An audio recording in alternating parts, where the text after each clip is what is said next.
Before critical race theory became a common phrase, before there was whiteness or wokeness, there was political correctness. For decades now, the American left has waged a constant campaign to control our language and by doing so, dominate public discourse and with it, politics. By manipulating the language, the left has been able to set the terms of any debate. Say the wrong thing and you're liable to be met with censorship and intimidation.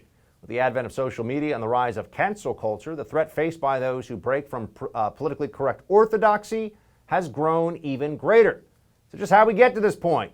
Michael Knowles is the author of the forthcoming book, Speechless, Controlling Words, Controlling Minds. You can pick it up on Amazon, Barnes & Noble, that table outside your church where they sell books or wherever, starting June 22nd. Michael, thank you so much for joining us, man. Good to see you. Buck, great to be with you. So in your book, you trace the roots of political correctness back to the early 20th century. How this method of silencing political opposition arise? Take us to a little history tour here. I'll take you on a very brief tour of the last 100 years, because I think when people think about wokeness or cancel culture or political correctness, which is what it used to be called, they think this is about 30 years old or so. It's kind of the early 90s or the late 80s. Maybe sometimes then people say, it was actually kind of in the 60s you saw the beginnings of it. It goes back much further. It goes back to the 1920s at least. And ultimately, I think it goes back to a phrase from Karl Marx.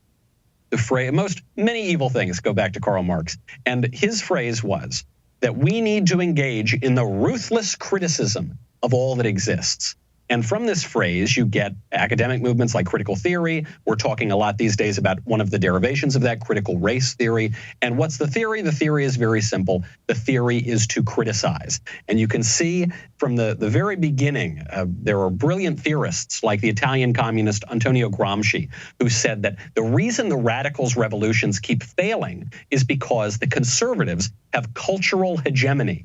The workers of the world will not unite because they actually prefer their own way of life and their traditions and their customs to the leftists' radical theories. So the key here is that you need to, as a radical, take over the institutions, transform the culture, transform the common sense. No revolution can succeed if it doesn't have the common sense. And then after waging this war of position for many, many years, you can, as happened in the 1980s and 1990s, finally begin to wield that kind of political power. And the sad fact of it is, I think we as conservatives have gotten this thing wrong every single step of the way. There's this very strange fact, which is that we have been fighting against political correctness, cancel culture, wokeness for decades and decades. And it always seems like the harder we fight, the more ground we lose. And the reason for this, I think, is we have mistakenly understood this battle as one between free speech on the one hand and censorship on the other. And I don't think it's that at all. I think really this is a battle between two competing sets of standards. And both sides are going to embrace some kind of free speech, and both sides are going to embrace some kinds of censorship. And the question is, what speech are we going to tolerate and what speech are we going to censor? So am I right in thinking then that your part of your argument is that there are going to be rules, there are going to be cultural mores, and the framework for discussion will exist in one way or another. So we can either try to help shape it or let them shape it. But this notion that there'll be this neutral playing field where ideas, where the ideological combatants will be on level ground, that's kind of a fantasy. Is that right? Bingo. In the 1950s, you would be canceled if you were a communist.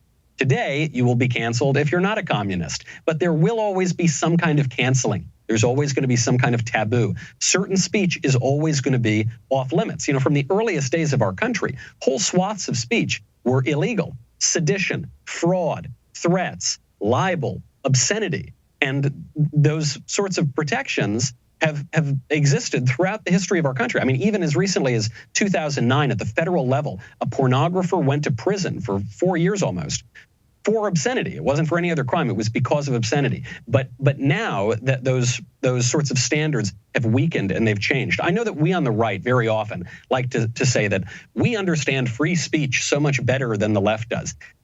Not true. I think that these guys who developed political correctness and wokeness and cancel culture, I think they understand free speech much better than we do. And I think that they have used this advantage to utterly transform the culture. And so we keep yelling until we're blue in the face about how we need to defend free speech. Well, I think the left understands the actual tradition of free speech in America, and that's how they've perverted and transformed it. So really this just comes down to power dynamics then, often more than principles. Is that fair to say? I wouldn't go that far. Political power is a huge part of it. And we on the right feel very uncomfortable wielding political power. There are a lot of so-called conservatives who I think would prefer to lose with dignity, as they say. They're never dignified when they do it, but they always talk about losing with dignity rather than winning and actually enforcing some kind of political power. But I do think that it needs to be quite principled. So according to the old standards, a man is a man and a woman is a woman. According to the new anti-standard of political correctness, some men really are women. And if you refuse to call Bruce Jenner a woman, then you're a bigot and you're going to be ostracized and you could be kicked off of social media or whatever. I think reason and principle plays a role here. I think that the conservative standard is the reasonable standard, and you can make logical arguments with recourse to truth. And for the left, you actually can't. They deny the possibility of objective truth. The Smithsonian Institution just a couple years ago said that objective truth is a white supremacist dog whistle, right? So they're denying that logic and reason. But beyond that, when we recognize the principles, when we recognize the truth here, we need to be willing. And I know this is going to make some conservatives uncomfortable, especially the squishy types. We need to be willing to enforce those standards. What do you think that means for us going forward in this era of big tech suppression and manipulation and the near cultural hegemony that the left has already achieved? How do we start taking back ground? So I'll give you a very practical way to do this. I think that any serious opposition to political correctness and wokeness and all the rest of it is going to be a just and prudent censorship. I think that to save free speech, conservatives need to embrace the inevitability and necessity of some kind of censorship. So what should we censor? Well, let's use a very basic example: obscenity. For the entire history of our republic, porn has been heavily regulated when it was not outright illegal. Up until very recently, if I wanted to go get a Playboy, I'd have to go down the street and show my ID. This sort of stuff was not available to everybody, and you had to go to a seedy place and take on a lot of cultural shame to do it. Today, obviously, it is ubiquitous, and some people are making the ridiculous argument that pornography is a human right, and we have some sort of sacred First Amendment right to pornography. But why did our founding fathers make obscenity illegal? Why have wise statesmen always heavily regulated obscenity? Because obscenity is the sort of speech that actually undermines speech.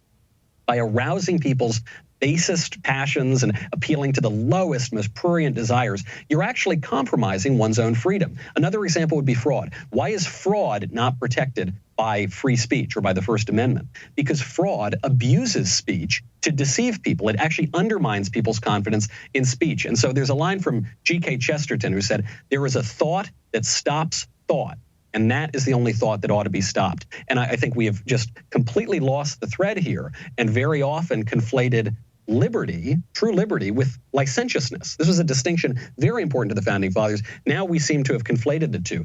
And in so doing, we've actually undermined our free speech, even as we pretend to have expanded it. And so I think we need to get much smarter about stopping the thought that stops thought. Bruce Jenner is not a woman. Pornography is not a sacred First Amendment right. There are standards. Some things are good and true and beautiful, and that's what we need to defend. And we need to suppress things that are false and ugly and wicked.